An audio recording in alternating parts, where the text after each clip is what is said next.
Namaste friends, I would be continuing with discussion on battery.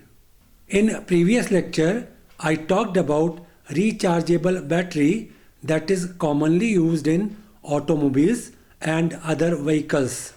It is also known as lead acid battery. Batteries can be either chargeable or unchargeable. Chargeable batteries, as the name indicates, can be charged again and again and therefore have more than one life cycle. Unchargeable batteries cannot be charged and have single life cycle. I would initiate discussion with certain required characteristics of battery. Characteristics of battery. There are certain parameters that determine characteristics of battery. These are voltage, discharge curve, capacity of battery and temperature dependence, energy density, power density and battery life. Voltage. Theoretical cell voltage is its potential in volts. It is determined using potential values at electrodes. It is given by equation potential of cell volts is equal to potential at cathode volts minus potential at anode volts. It gives theoretical value because it demands certain standard for reacting components that is not possible in practice. To take into account non-standard condition of reactants, Nernst equation is applied. Actual voltage is much low as compared to theoretical voltage. In case of lead acid battery commonly used, actual voltage may be 1/3 of theoretical voltage. It is due to polarization and resistance losses. This drop in voltage depends upon load current and internal impedance of cell. In turn, these factors depend upon electrode kinetics. Electrode kinetics vary with temperature, state of charge and age of cell. Discharge curve. It is variation of voltage with percent of capacity discharged. Percent of capacity discharged is taken on horizontal axis and variation in voltage is taken on vertical axis. Referring to diagram that shows discharge curve for lead acid battery, percent of capacity discharged has been shown on horizontal axis and cell voltage is shown on vertical axis. As is known to us that cell voltage is about 2.1 volt, therefore curve begins from value of slightly more than 2. What is desired is that this curve be horizontal in maximum possible range. That means battery will give a consistent voltage as it discharges. In this case, curve is almost horizontal with slight downward trend. In modern batteries with new technology, this curve is becoming horizontal in larger range of discharge. Capacity of battery. It is a measure of charge stored in battery. In other words, it gives maximum amount of energy that can be extracted from battery under specified conditions. Actual capacity of battery may vary. It strongly depends upon its age, temperature, and charging and discharging history. It is measured in ampere hour. It is number of hours for which battery can provide rated current during discharge. As is known to us that battery voltage may vary during charging or discharging. Taking into account voltage variation gives better estimation of battery capacity. It is known as energy capacity or watt-hour capacity. To estimate it, ampere-hour capacity is multiplied by nominal voltage over time of charging cycle. This gives volt-ampere-hour. Volt-ampere is watt as far as electrical energy is concerned. Therefore, it becomes watt-hour or kilowatt-hour, that is a bigger unit. As energy capacity is dependent upon battery capacity, its actual value varies too. Charging and discharging rates affect battery capacity. If battery discharges quickly, energy that can be extracted from it is reduced. This means low capacity. Main reason behind it is that only fraction of reactants are used during reaction. On other side, if discharge occurs slowly, enough time is available for reaction and high capacity can be achieved.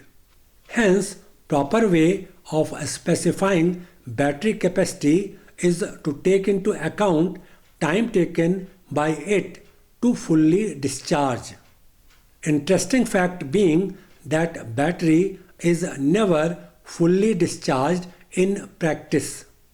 Another factor affecting battery capacity is temperature. At high temperature, battery capacity increases, but it is not desirable to keep battery at high temperature. Doing so will reduce its lifetime. Battery capacity also reduces with age. After certain number of charging cycles, its capacity is reduced. Energy density. It is energy available per unit weight of battery. It is expressed in watt-hour per kilogram. Energy density of lead-acid battery varies between 30 to 50 watt-hour per kilogram. Power density. It is how quickly energy is delivered per unit weight of cell. If energy delivered per unit volume is considered, it is volume power density. It is expressed as watts per meter cube. It has nothing to do with available stored energy. Battery life. It is number of recharge and discharge cycles that a battery can have before its capacity is reduced to 80% of rated capacity. Another aspect of battery life is its shelf life. It means how long it can be kept in inactive state before its capacity is reduced to 80% of its rated capacity. Battery capacity is reduced while in inactive state. It is due to depletion of active material because of reaction within cell. Charging system. Basic function of a charging system is to charge battery in automobile or vehicle. Electrical energy is required to charge battery. Additionally, electrical energy is required to operate radio, lights and so many other things in an automobile or vehicle. Charging system consists of alternator mainly. Alternator is a device that converts mechanical energy into electrical energy. Mechanical energy as input comes from internal combustion engine that is available in automobile. Electronic Control Unit or ECU supports it. There is variation in requirement of electrical energy. Usually it is needed to operate radio, lights and other devices when vehicle is running. If battery requires charging, more electrical energy is needed from alternator. This variation in requirement is taken up by ECU. If battery is not in normal state, it is indicated on dashboard. This helps driver to take corrective measures. Charging method.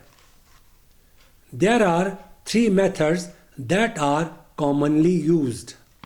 These are constant voltage charging, constant current charging and constant voltage, constant current charging. Constant voltage charging. Full current from charger is supplied to battery until power supply attains preset voltage.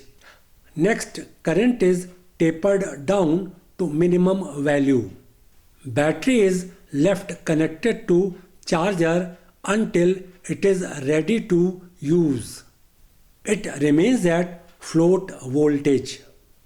Trickle charging compensates self-discharging of battery. Constant current charging. Here, while charging a battery, current level is kept at about 10% of maximum battery rating. Battery requires more time to charge. If overcharged, battery is heated up. Therefore, it becomes essential to disconnect it once charged. Constant voltage, constant current charging. Here, charger provides current at predefined level. This continues until battery attains voltage that is also predefined. As battery becomes fully charged, current is reduced. This method is commonly used to charge lead-acid batteries. Self-discharging may occur in a charged battery. To compensate it, long-term current charging is done. Charge rate depends upon frequency of discharge. This is known as trickle charging. For emergency power backup, in lead-acid batteries, float charge is used. DC charging source is at a voltage that is less than upper voltage limit of battery. When energy requirement is dependent upon engine speed, it is not consistent as engine speed varies continuously. This requires random charging of battery. In electric or hybrid electric vehicles, regenerative braking is used. This produces large power spikes as brake is applied. This must be suitably absorbed by battery. Battery testing. Testing is essential for safety while using battery. Batteries must not be cause of danger for users. Batteries may be required to operate in extreme conditions. These should work properly even in those conditions. Batteries are evaluated before they are put in use. It is done through a set of tests. These tests ensure that battery fulfills performance requirements. Batteries may be from a simple small cell to a huge battery meant for operating an electric vehicle. In conventional vehicle, a battery supports few systems, but in a hybrid electric vehicle or an electric vehicle, it supports its mobility. Hence, requirement of battery is different, and so is its testing. Battery used in hybrid electric or electric vehicle comprises of modules. A module has a number of cells connected with each other. It also has an electronic control. Several modules put together form a pack. Modules are connected with each other and have electronic control in a pack. There are two variants of battery testing. These are safety testing and performance testing. Safety testing involves testing in extreme conditions that are beyond standard operating conditions. This helps to find out product risks. This enables accurate risk assessment.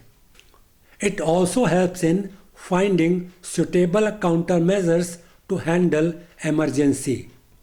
Dynamic impact testing simulates an accident.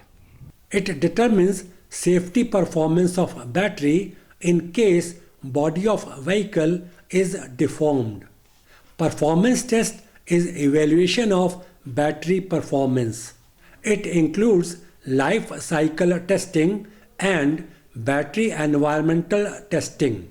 Life cycle test is meant to establish that battery has specified life cycles.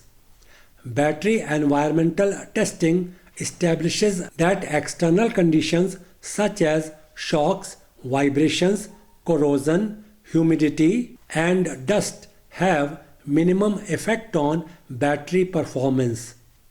Apart from these testing systems, there is battery management system. It is real-time monitoring of battery cell parameters. These include terminal and open circuit voltage, charge and discharge current, state of charge, and internal resistance. It maintains the health of battery and ensures its safe operation. Most of the batteries in use are lead acid type. Electrodes are made of nickel and cadmium, or nickel and iron, or magnesium and graphite, or lithium and graphite in present-day batteries. These are categorized as general cells, rechargeable cells, starting battery, deep cycle battery, and marine battery. General cells. These are simple dry cells used in devices such as torch. If you look around, you will find so many devices using such cells. These are nomenclatured as AAA, AA, C, or D. These indicate their sizes also. They have a single life cycle and are not chargeable. Rechargeable cells. These are fast replacing general cells. These also are dry in nature. These can be charged using electricity. This category also includes photovoltaic cells. Photo here stands for photon or light, and voltaic stands for volt or electricity. These cells can be charged by light. Solar light or sunlight can be used for this purpose. Your scientific calculator may be provided with these cells. Current requirement for scientific calculator is so low that these can be charged even in room light. Starting battery. To start engine in an automobile, high current is needed. After engine starts, requirement of current is reduced. This type of battery provides high current for a short duration. Therefore, this is suitable for starting engines. Deep cycle battery. This type of battery can be charged and discharged repeatedly. Most commonly used in uninterrupted power supply or UPS, solar lights and wind turbines. Marine battery. It is meant for use in ships and motorboats. It has characteristics of starting battery and deep cycle battery both. Battery life. For a chargeable battery, it is given by number of times it can be recharged before its capacity is reduced to 80% of rated capacity.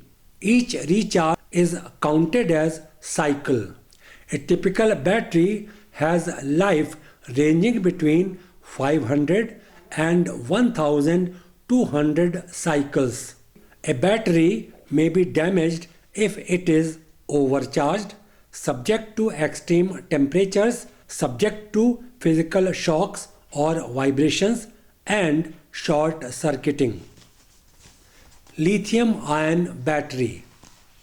It is an advanced technology that uses lithium ions as a key component.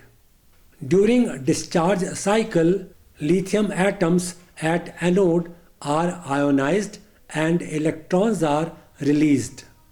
Lithium ions move from anode to cathode through electrolyte. At cathode, lithium ions combine with electrons and become electrically neutral. Lithium ions are very small. This enables them to move through micropermeable separator between anode and cathode. This also enables high voltage and charge storage per unit mass. In lithium-ion battery meant for hybrid electric and electric vehicles, lithium manganese oxide is used as cathode and graphite is used as anode. Ether, an organic compound, is used as electrolyte. Referring to diagram that presents a lithium-ion battery, anode shown in red is on left side. Separator in orange is shown in middle. It is a micropermeable separator as already mentioned. On right side there is a cathode shown in black color. Anode and cathode are connected to load shown as resistor. Cathode, anode and separator are immersed in electrolyte. Ether, an organic compound, is commonly used as electrolyte as already mentioned. It is represented by dashes in grey color, as may be noticed. During discharge, lithium ions move from anode to cathode as indicated by arrow, while during recharge their direction is reversed. Lithium-ion batteries have very high energy density. It ranges between 100 to 265 watt-hour per kilogram. These can deliver up to 3.6 volts per cell. This makes them suitable for high power applications such as hybrid electric or electric vehicles. These require low maintenance. These have self-discharge rate of around 2% per month, which is quite low. These can be disposed of conveniently as they do not contain any toxic material. Lithium-ion batteries have a tendency to overheat. In addition, these can be damaged at high voltage. Therefore, these require mechanism to limit voltage. I conclude here. Thanks for watching.